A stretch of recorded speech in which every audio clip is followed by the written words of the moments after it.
Bonjour, on se retrouve pour une capsule sur le domaine de la santé. Dans quelques minutes, vous allez voir dans la capsule Gérald, un aidant spirituel. Bonjour, on se retrouve avec Gérald Roy pour qu'on nous parle de son métier et de son expérience en tant que prêtre. Qu'avez-vous à dire de votre métier en ce moment? Bon, en ce moment, d'abord, je suis prêtre, comme tu l'as dit. En ce moment, je suis au service de la pastorale de la santé à l'hôpital de Rimouski et au CHSLD de Rimouski. Alors, comment vous expliquer mon travail? Ça dépend des personnes qui sont là et de leurs besoins. Le service de la pastorale est assuré par deux types de personnes à Rimouski. Un premier type de personnes, ce sont des intervenants en soins spirituels. Et ces personnes-là visitent les malades dans leurs chambres et sur les étages et causent aussi avec le personnel. Et ils sont là à temps partiel, mais à la journée longue. Là. Bon. Et moi, mon travail est sur appel. Quand ils ont besoin d'un prêtre, soit pour le sacrement du pardon, le sacrement de l'onction des malades, ou soit parce qu'un malade veut parler à un prêtre, ou encore pour célébrer l'Eucharistie, alors ils font appel à moi. Alors je suis sur appel, disponible 24 heures par jour et 7 jours par semaine. Et quand je dois m'absenter, je peux compter sur un autre prêtre qui accepte de me remplacer.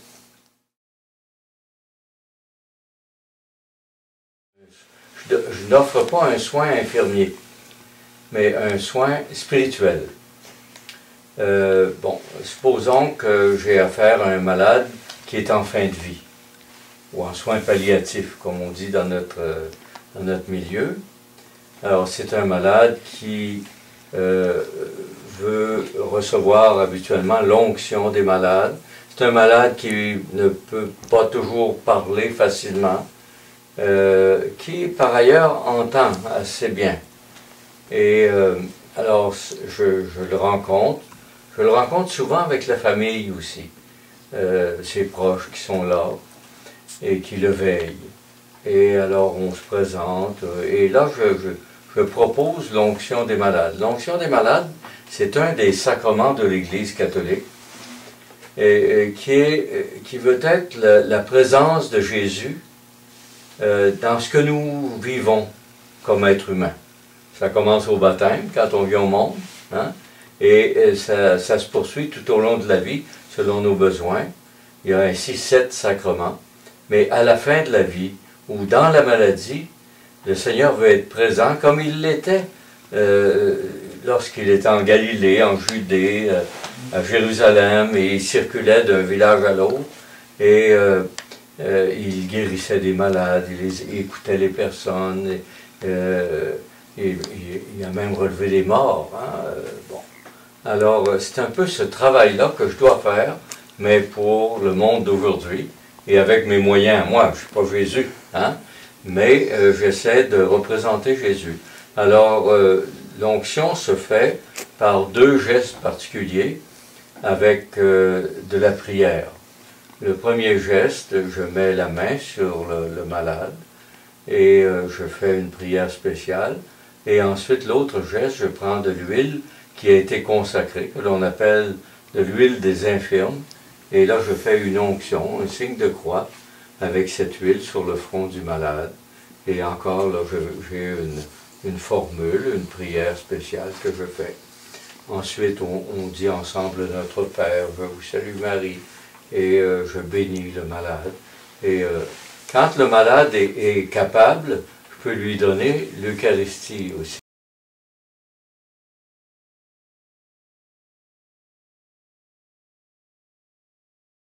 Si vous apprenez que quelqu'un dans votre famille a une maladie grave, quelle serait votre réaction? Ben, en premier, je vais comme figer, ok? Puis après ça, je pourrais, parce que je l'ai déjà eu cette affaire, ok? Alors je te dis vraiment par expérience. En premier, j'ai figé. Après ça, c'est comme j'étais plus capable de lui demander quoi que ce soit. C'est comme si j'ai bloqué. Après ça, ben, tranquillement, je la faisais parler pour qu'elle puisse s'exprimer, comment elle vit ça. Mais moi, c'est sûr, là, la nuit, là, je faisais juste penser à ça. Mais quand je dis penser à ça, c'est plus, c'était égoïste un peu, parce que je me disais, ah, je ne vais plus la voir.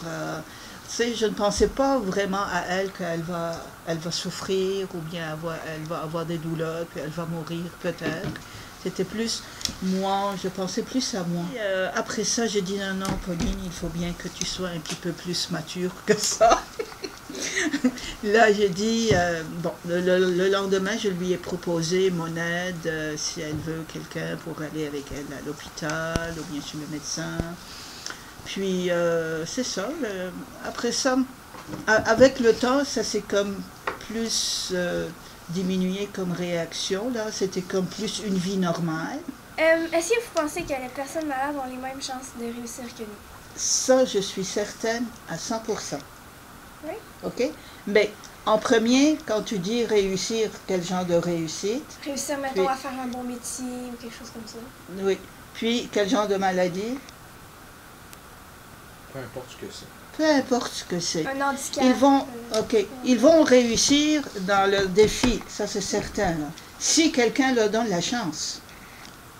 Puis si les parents aussi les motivent à aller plus loin, et si la société ici, je parle de la société, il faut aussi qu'elle développe des choses pour les personnes qui ont un handicap, qui sont malades, pour aller plus loin.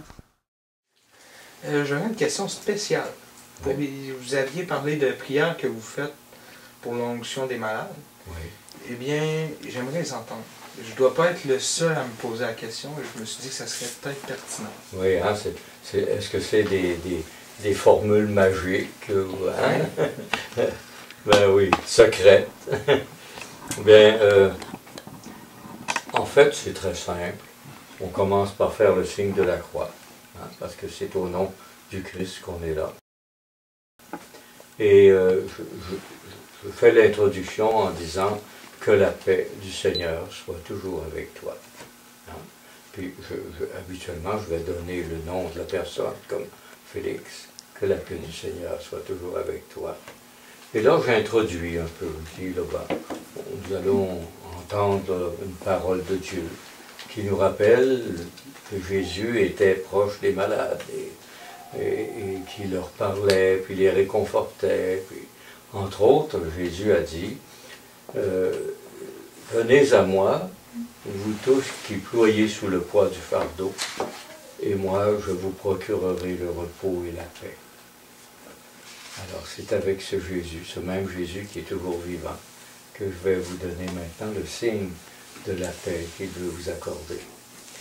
Et là j'ai un rituel avec des formules un peu plus précises de bénédiction sur la personne, une formule aussi pour demander pardon, que le Seigneur purifie la personne de ses péchés, qu'il la dispose intérieurement à recevoir le sacrement.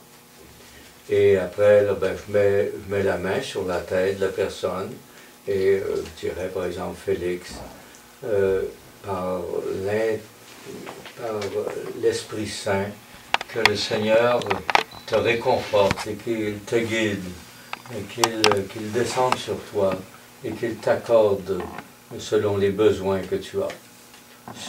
Là, je ne sais pas la formule directe que je te dis, c'est à peu près ça.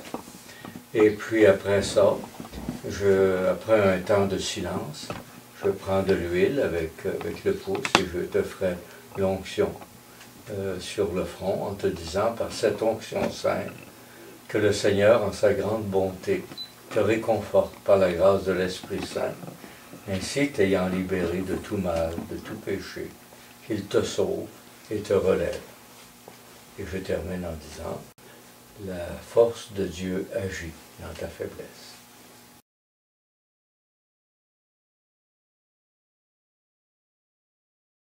Est-ce que vous pensez que les personnes malades ont les mêmes chances de réussir que nous? Oui, mais avec beaucoup de courage, je dirais.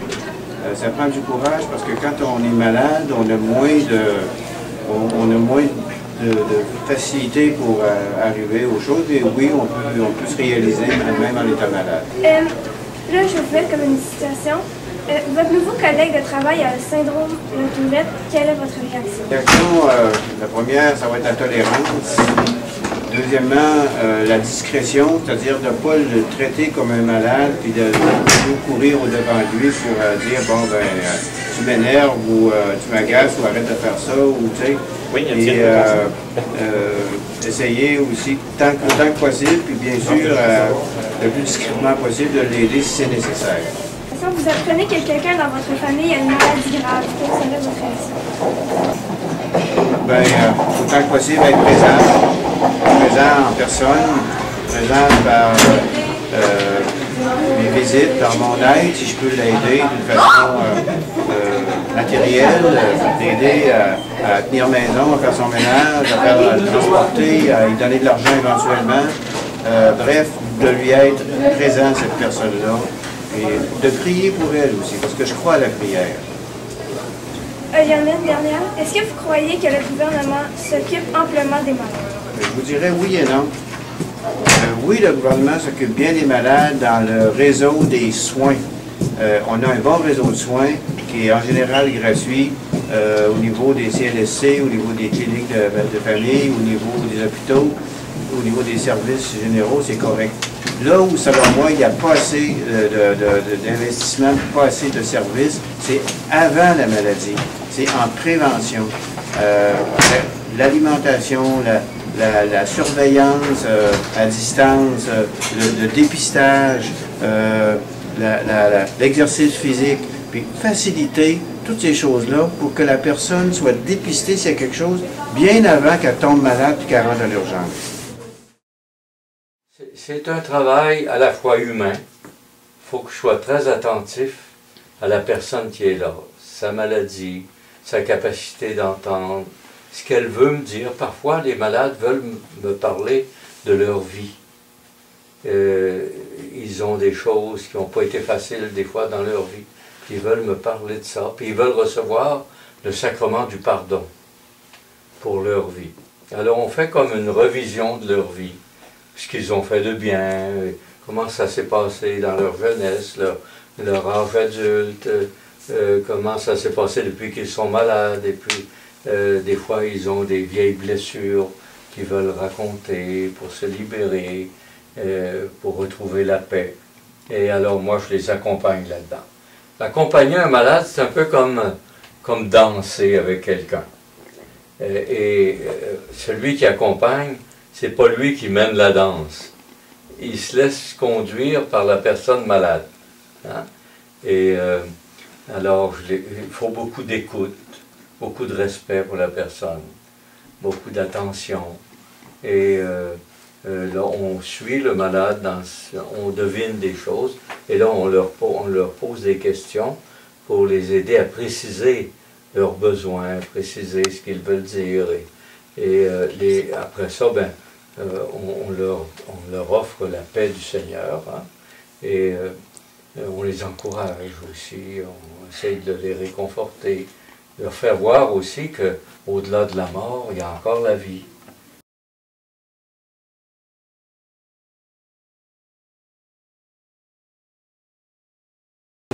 Est-ce que vous pensez que les personnes malades ont les mêmes chances de réussir que nous? Oui et non, parce que techniquement ils ont les mêmes chances, mais ils vont pas avoir la même facilité à réussir à faire des affaires comme des personnes qui sont pas malades. Exemple, si votre nouveau collègue de travail a le syndrome de la Tourette, quelle est votre réaction? Connais-tu le syndrome de la Tourette? Oui, je l'ai. Ah, OK. Ben, ça me dérange pas, là, mais moi, j'ai okay. très minime. Là, je veux dire, ça pose aucun problème.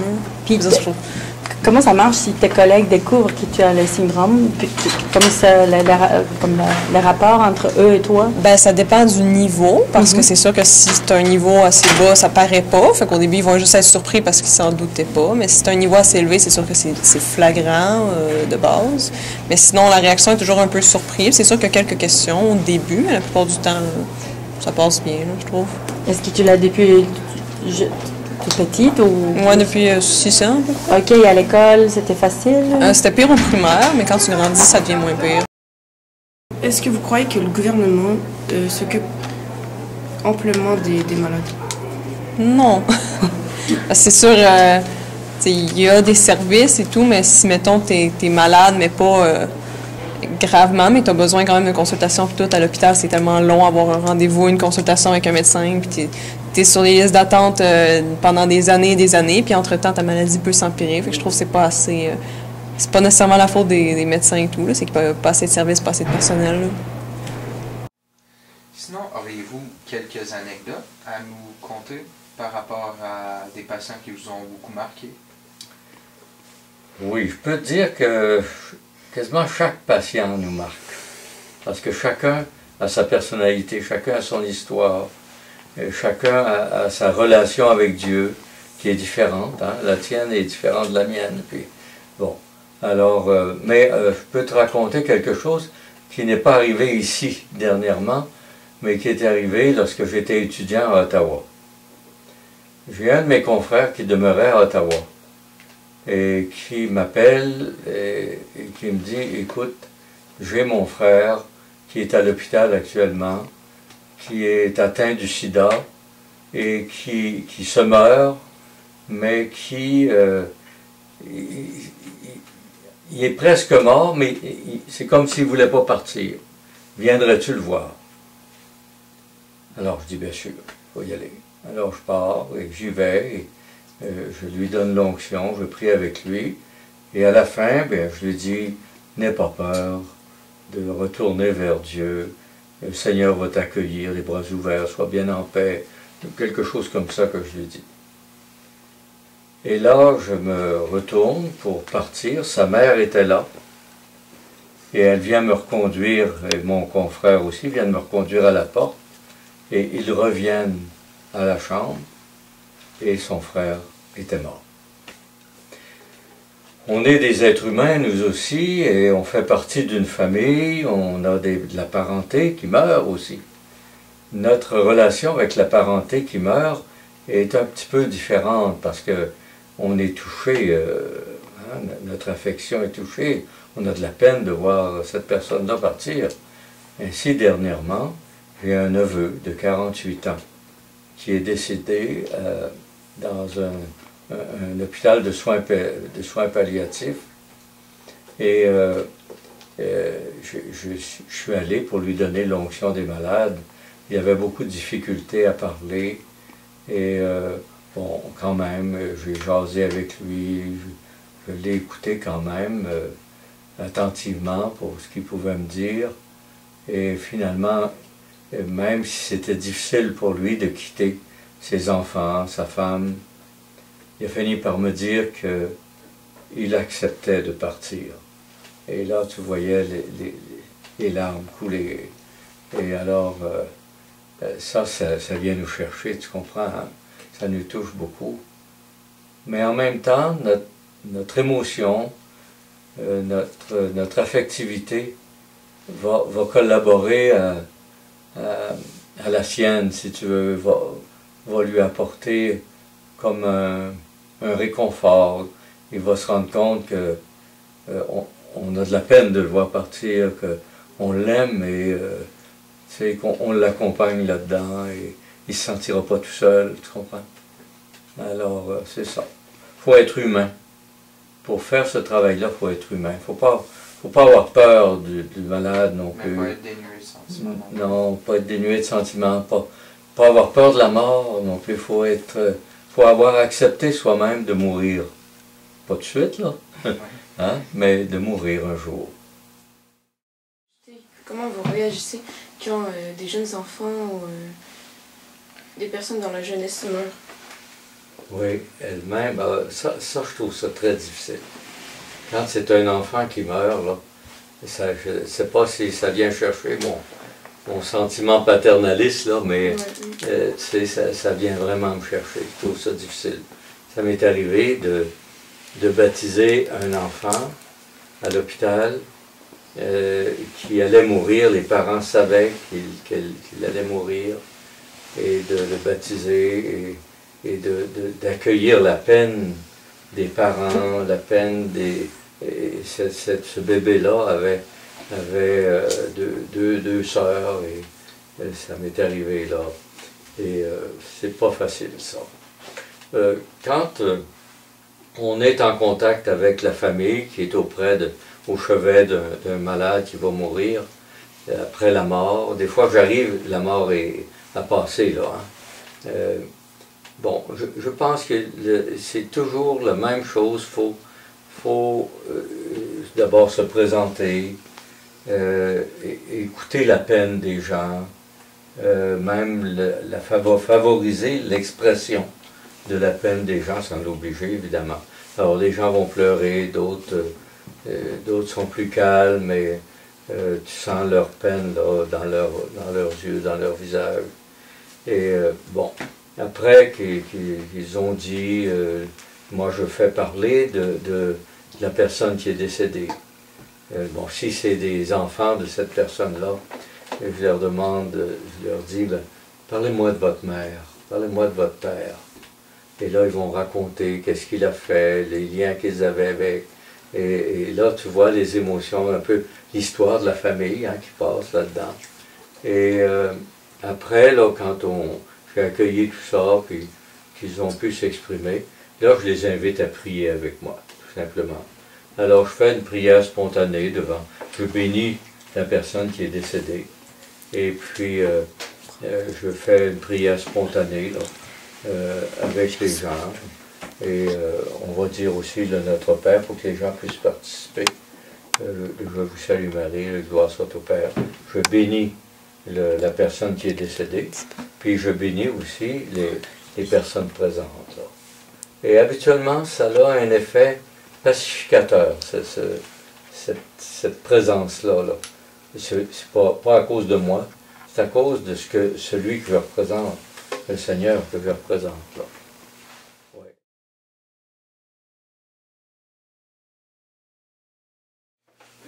Déjà, l'expérience avec Gérald, c'était le fun.